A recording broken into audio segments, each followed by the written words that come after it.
Lúcio é natural de São Luís, capital do estado do Maranhão, mas já reside aqui no Rio Grande do Norte desde 1999. É bacharel em Direito, é empregado da Petrobras desde 2012, atuando como técnico de administração e controle. Atualmente é diretor do Sindicato dos Petroleiros e Petroleiras do Rio Grande do Norte, também da Central dos Trabalhadores e Trabalhadoras do Brasil e da Federação Única dos Petroleiros, que é a entidade que representa nacionalmente a categoria petroleira. Tudo bem, Pedro Lúcio? É uma honra recebê-lo aqui no nosso bate-papo Bem Assim. Seja bem-vindo. Tudo bem, Christian? É um prazer estar aqui. Jean, Aline, prazer, Aline. Acho que eu não a conheci ainda. Carlos Albérico, quanto tempo, né, meu amigo? É um prazer estar aqui podendo fazer esse debate sobre essas informações, sobre esse tema que representa uma das maiores crises que a gente está passando durante essa pandemia, né? Ok, Pedro. Antes de passar a palavra aqui para os nossos comentaristas, que também são os nossos entrevistadores, eu gostaria de fazer uma primeira pergunta. Há alguns anos, a Petrobras deu início a um processo de venda dos campos petrolíferos em terra e no mar, situados aqui na nossa bacia potiguar e também em outros estados do Nordeste. A perspectiva da companhia era de concentrar a sua atuação em exploração e produção na área do pré-sal. Como é que está essa situação hoje? O que é que a Petrobras ainda mantém em atividade no Rio Grande do Norte? Christian, o processo de desmonte aqui, ele está, eu tenho dito isso nacionalmente, ele está no estado mais avançado do processo de privatização da Petrobras. O ponto mais avançado de privatização, em que eles conseguiram privatizar mais coisas e se desfazer de mais postos de trabalho, é aqui no estado do Rio Grande do Norte. Nós saímos de dezembro de 2015, Christian, só para a gente ter uma noção, de dezembro de 2015, nós tínhamos 2.400 trabalhadores próprios concursados aqui e temos 10.800 trabalhadores terceirizados. Isso números arredondados para uma dezena, tá? E hoje, em abril de 2021, dos 2.400, só ficaram 711 e dos 10.800, só ficaram 4.600. Esse é o quadro que nós temos de Petrobras aqui no estado do Rio Grande do Norte.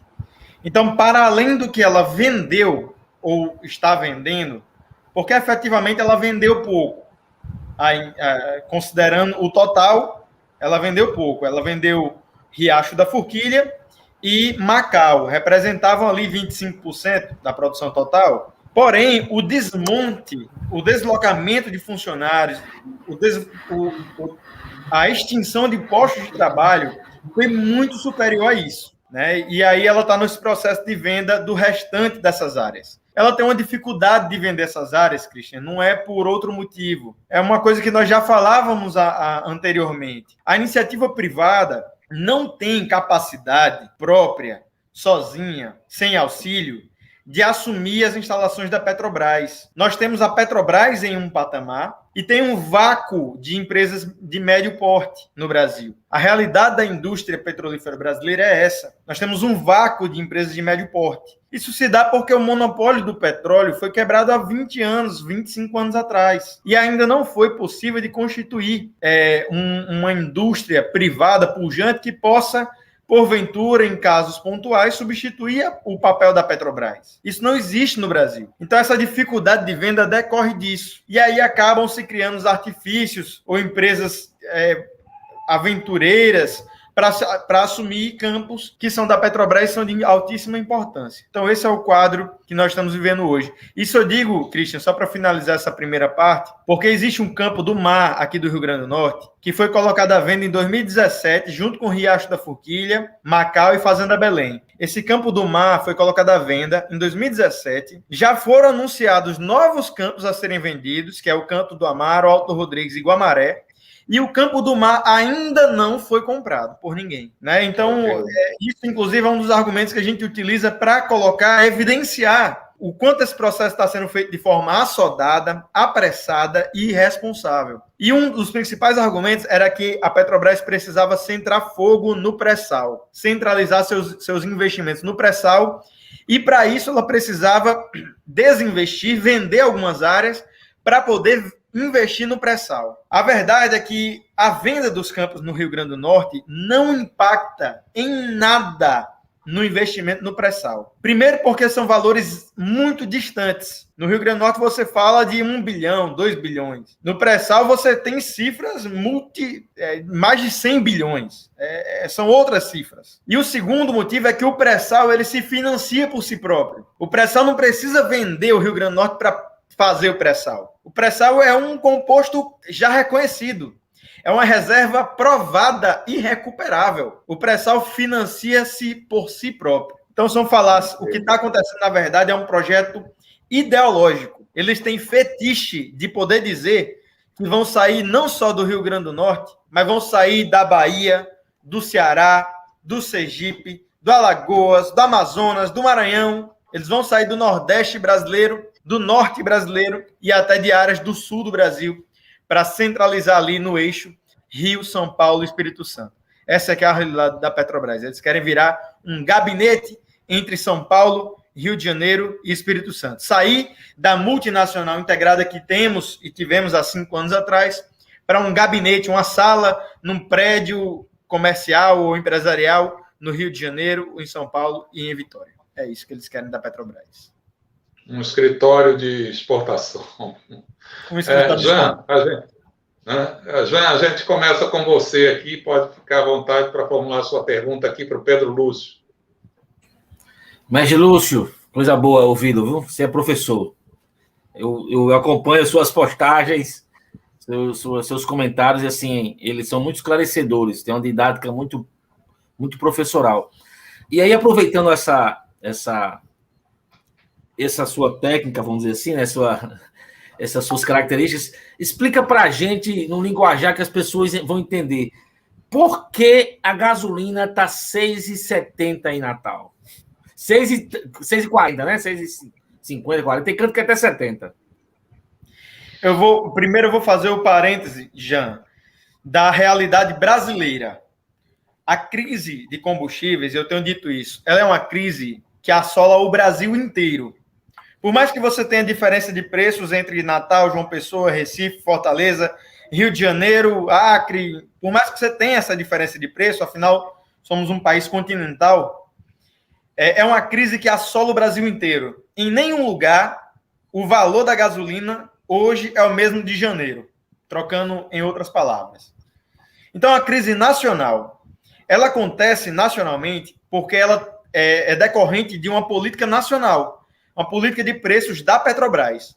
O que a Petrobras está fazendo, Jean?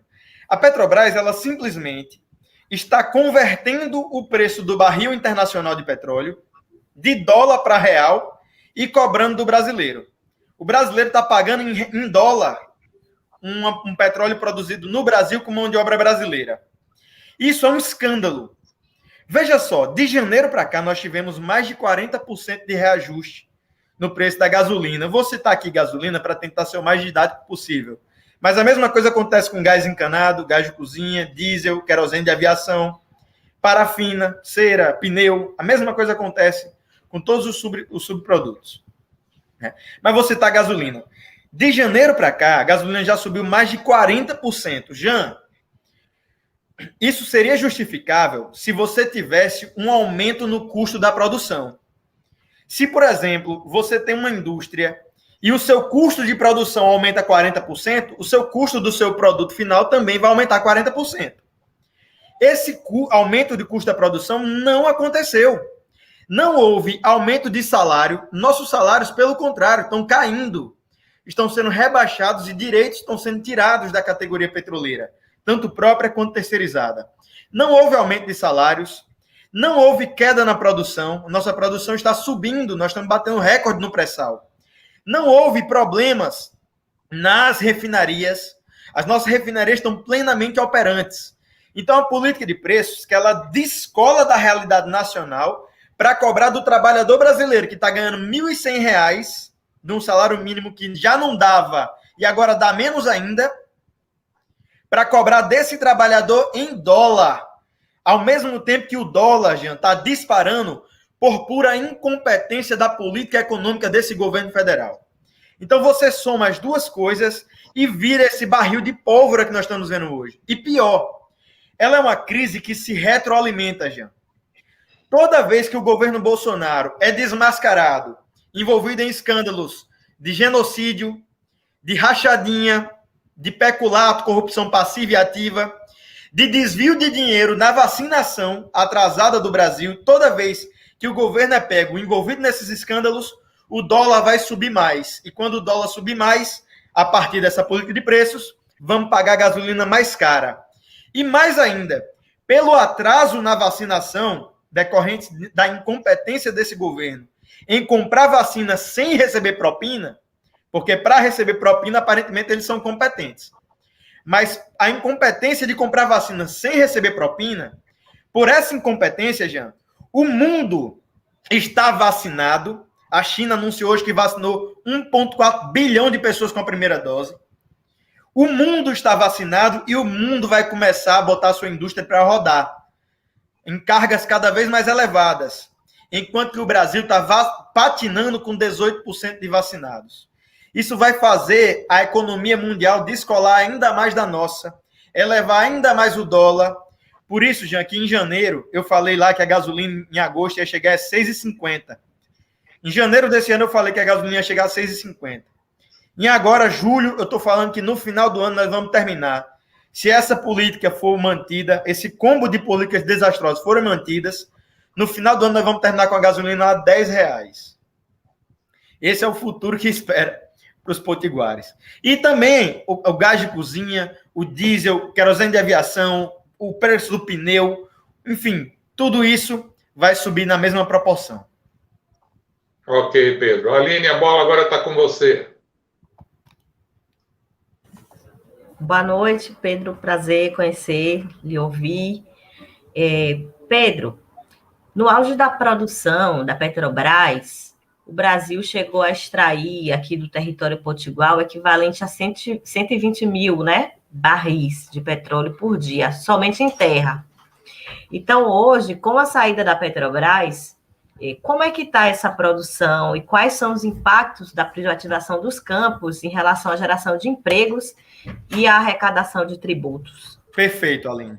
Aline, eu vou... Pedro, só um minuto. Em relação ao que você trouxe em relação ao crescimento do dólar e a propina, parece que tem uma relação direta, né? Porque se a propina é cobrada em dólar, é interessante também que o dólar esteja alto. É absurdo, né? Eu só consigo achar graça, mas é absurdo o que está acontecendo nesse país. Em relação à produção e como está com a privatização da Petrobras, eu peguei um dado, que esse dado de 120 mil barris de petróleo, ele é um dado do ano 2000. É um dado de processo bem inicial de produção em um campo. É o que está acontecendo no pré-sal hoje, momentos surgentes de produção. Trazendo um dado mais próximo, quando a Petrobras anunciou, por exemplo, a venda do Riacho da Forquilha, a Petrobras produzia lá no Riacho da Forquilha, Aline, 10.800 barris de óleo equivalente, somando óleo e gás. 10.800 barris de óleo equivalente. Hoje, a Petrobras produz lá no Riacho da Forquilha, depois da privatização. Veja, no dia do anúncio da venda, vamos vender 10.800. Hoje, 2 anos depois da privatização, a empresa privada produz 5.200 barris de óleo equivalente. Esse é um dado objetivo de 2 anos para cá. É um dado que desmascara qualquer narrativa que venha dizer que a privatização vai alavancar, vai triplicar a produção de petróleo, que aqui agora nós vamos virar a nova Bacia de Santos. Porque é isso que tem sido vendido para o nosso povo. A verdade é essa, Aline. Infelizmente, o nosso povo, algumas pessoas, utilizaram-se daquela crise em 2015 para propagandear que a venda da Petrobras, a privatização da Petrobras, era a grande solução para o nosso povo. E propagandearam tanto que conseguiram conquistar aquele processo de privatização da Petrobras contra os interesses nacionais. E agora, hoje, fica insustentável aquela narrativa. Hoje a gente consegue ver com clareza que eles venderam já um peixe podre para o nosso povo. Venderam na promoção, dizendo que ia dobrar emprego, que ia dobrar produção. Na hora que você colocou na água para cozinhar, estava podre. É isso que está acontecendo com a privatização da Petrobras aqui nos campos petrolíferos do Rio Grande do Norte. Ok, Pedro. Albérico, a palavra é sua. Seu áudio está fechado. Meu microfone, ele diz, quando eu vou falar besteira, ele vai e desliga, né? Porque ele é automático assim. Então, Pedro, eu vou falar agora. Pedro, boa noite. Saudade de você também. Faz tempo que a gente senta para bater um papo, conversar, colocar os assuntos em dia. Agradecer aqui pela presença, né, aqui no nosso programa. Eu queria voltar, Pedro, um pouco mais sobre essa questão do como é que se reajusta, como é que são feitos, como é que a Petrobras calcula, assim, quais são os componentes que são levados em conta para o reajuste, não só da gasolina, mas também dos outros derivados. Nós sabemos, por exemplo, que há a produção, né, a produção do petróleo e também a variação do dólar. Essas duas componentes, né, assim, são fortemente influenciadas para determinar o preço da gasolina. Mas o que mais além disso? Eu digo isso porque esse programa ele vai ficar gravado, ele sempre fica gravado, o nosso programa, e alguém vai mais na frente, vai tentar entender, e vai entender, porque, como o Jean disse, a sua forma de explicar ela é magistral, e isso vai ajudar as pessoas a entenderem, né, de fato, essa questão que, apesar de ter uma overdose de entrevistas suas, entrevistas maravilhosas, mas me parece ainda há muita confusão nisso. Então, resumidamente é isso. Nós temos variação do dólar, produção do petróleo em si, né, e quais são os outros componentes, além disso, que a Petrobras leva em conta? Alberto, hoje a Petrobras ela não leva em conta nem o seu custo de produção doméstica. É um absurdo, realmente. Parece irreal, mas é o fato que acontece. Hoje a Petrobras ela leva em conta 3 fatores para formar o preço para a gente. Ela leva em conta o valor do dólar, o valor internacional do barril de petróleo e o valor de importação dos Estados Unidos ou da Europa para o Brasil.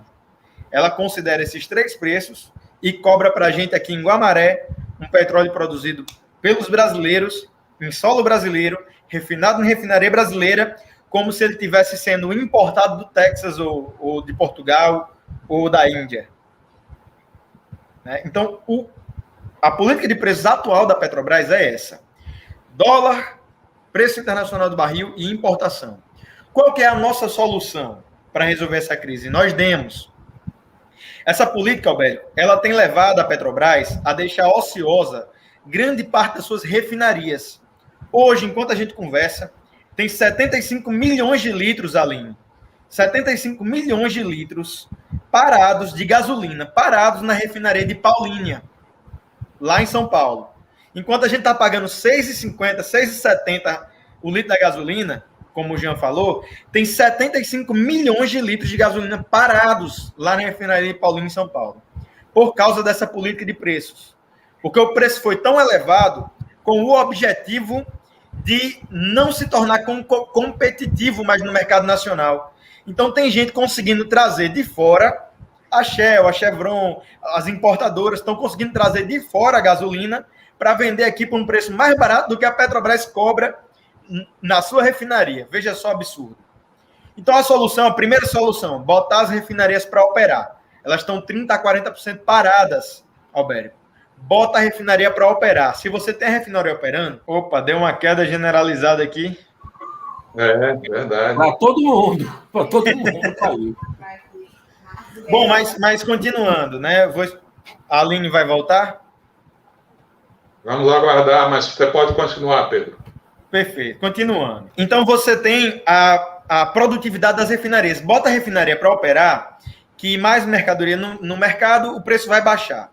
O segundo ponto, Christian, é você suspender a privatização da Petrobras.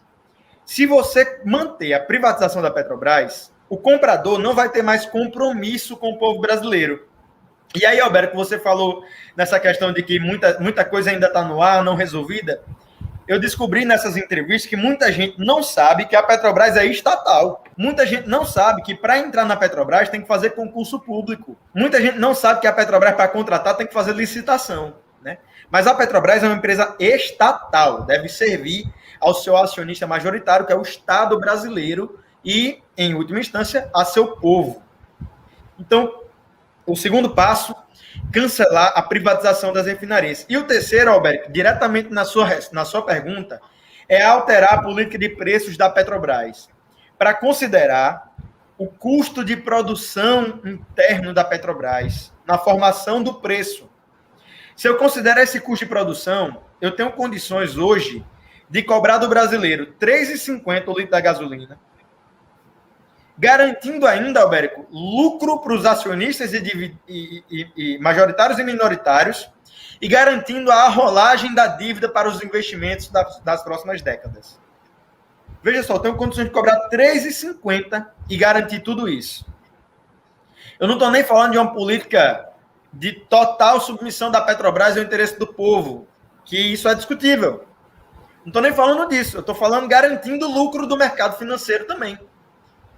Né? Então, você teria condições de cobrar R$ 3,70, mas a ganância dos importadores, dos acionistas e das multinacionais que querem comprar a Petrobras está prevalecendo, especialmente nesse governo bolsonarista.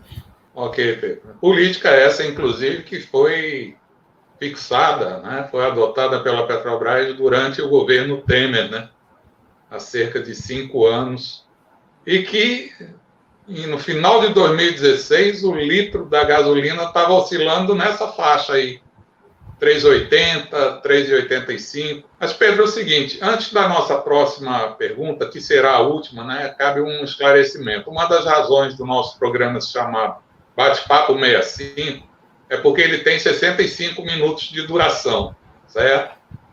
Portanto, já que a gente está se encaminhando aqui para a reta final dessa nossa conversa, desse nosso bate-papo, ao final da resposta à sua próxima pergunta, você já pode aproveitar para fazer as suas considerações finais. Eu vou me arrogar o que é o direito de fazer essa última pergunta, que é a seguinte: há uma questão enigmática aqui para os norte-riograndenses, em especial para os natalenses. Uma rápida pesquisa que eu fiz ontem, eu constatei os seguintes preços de venda da gasolina em Natal e em João Pessoa. Enquanto na capital paraibana o litro está custando, em média, R$ 5,43, e há locais, inclusive, com um preço menor, ainda menor, R$ 5,29. Em Natal, nós temos postos de combustíveis vendendo gasolina hoje, o litro, a R$ 6,49. Com agravante, inclusive, de que não há uma grande variação de preço como você encontra, por exemplo, em João Pessoa. A minha pergunta é o seguinte: como é que você explica essa diferença de mais de R$ 1 por litro, já que a alíquota de imposto, que é um dos fatores que definem o preço final ao consumidor, é a mesma, 29% do ICMS, né, a mesma do Rio Grande do Norte, da Paraíba, e a gente aqui ainda conta com uma refinaria, é pequena, mas é uma refinaria que é Guamaré, né, que a Paraíba não tem. Como explicar essa discrepância de preço? Christian, eu fiz um estudo. Vou usar aqui os dados do estudo que eu fiz, inclusive postei no Twitter e no site do sindicato, enfim, repercutiu bastante. Era quando a gasolina em Natal, a média de preço estava R$ 6,28, em João Pessoa estava R$ 5,43. Veja só, Natal e João Pessoa se abastecem de gasolina, os pontos de distribuição que eles compram a gasolina é Guamaré para Natal e Cabedelo para João Pessoa. Lá em Guamaré e em Cabedelo, nenhum dos dois produz a gasolina que se vende lá. É bom deixar isso claro. A gasolina vendida em Guamaré não é produzida em Guamaré. Guamaré produz querosene de aviação. A gasolina vendida em Guamaré vem lá da Landulfo Alves ou da Abreu e Lima, em Pernambuco ou em Salvador. Ela é vendida em Cabedelo e em Guamaré pelo mesmo valor, R$ 2,59. Na verdade, é R$ 2,59,0 em Cabedelo e R$ 2,59,7 em Guamaré. É 0,7 centavos a mais caro em Guamaré. Mas isso não impacta no preço final do processo. Então, a gasolina o preço da gasolina cobrado pela Petrobras não é a resposta por essa diferença de preço, né? O segundo ponto seria os impostos. Imposto federal mesmo. O imposto estadual é 29% alíquota nos dois. Então, mesmo alíquota do imposto estadual. E a última variável é a distribuição e a revenda. São os postos de combustíveis, as distribuidoras de combustíveis, distribuidora Ale, Shell, tem várias distribuidoras, né? FAM, distribuidoras de combustíveis e postos de combustíveis são o preço final, distribuição e revenda. Aí é onde nós achamos a diferença. Enquanto lá em João Pessoa, o valor por litro que fica para o distribuidor e para a revenda é de 62 centavos, Jean. Em Natal, o valor por litro que fica para o distribuidor e revenda é R$ 1,11. É quase o dobro. No preço final, a diferença é de 11% para 17%. Isso tem vários fatores que podem explicar isso. O tamanho do mercado é um dos fatores para explicar isso. A logística de distribuição e revenda é um outro fator. Cabedelo fica a 16 km de João Pessoa. Guamaré fica a 173 km de Natal. De Cabedelo para João Pessoa, pista duplicada no ABR. De Guamaré para Natal, é pista de mão dupla, né? Mas eu não creio que isso explique a total diferença. É possível que haja também processos aí não muito democráticos e não muito livres do ponto de vista de mercado. É possível que haja cartéis, é possível que haja organizações entre postos, e aí já não é meu papel, assim, enquanto petroleiro, enquanto membro da cidadania, claro, cobrar das autoridades responsáveis. E aí o PROCON precisa agir, o Ministério Público precisa agir. Mas veja só, para finalizar essa resposta e para finalizar minha participação também. Mesmo que eu resolva o problema dos cartéis, Christian, vamos supor que haja um cartel e ele seja desmontado. Mesmo que eu resolva esse problema, a minha gasolina cai para 5,50.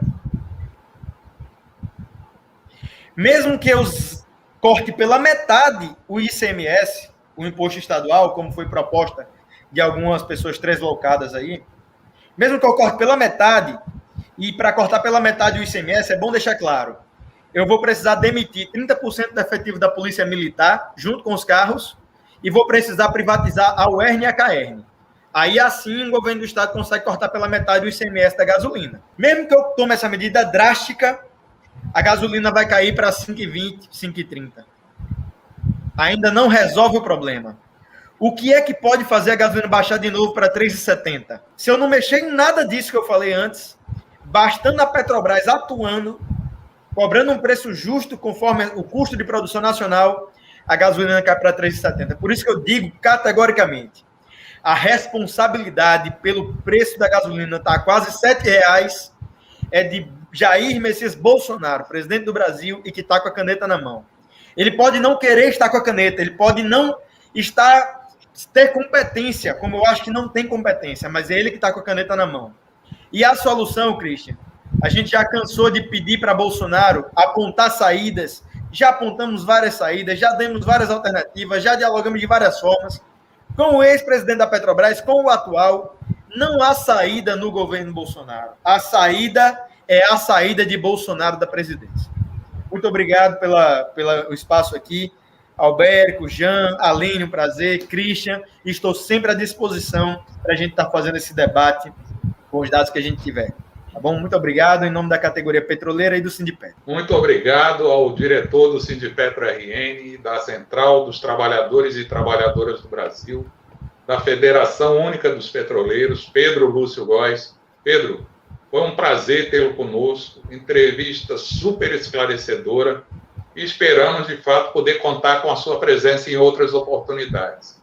São 19h17 e nós chegamos ao final da nossa 12ª edição. Estamos completando 3 meses de Bate-Papo 65. Eu quero aqui agradecer a assistência de todos. Se você gostou, dá uma curtida aqui embaixo e se inscreva em nosso canal. Isso vai ajudar a gente a levar informação e opinião a um número maior de pessoas. O Bate-Papo 65 vai ao ar todas as quartas-feiras, das 18 horas às 19h05, pelo menos, né? Um bate-papo com aproximadamente 65 minutos de duração.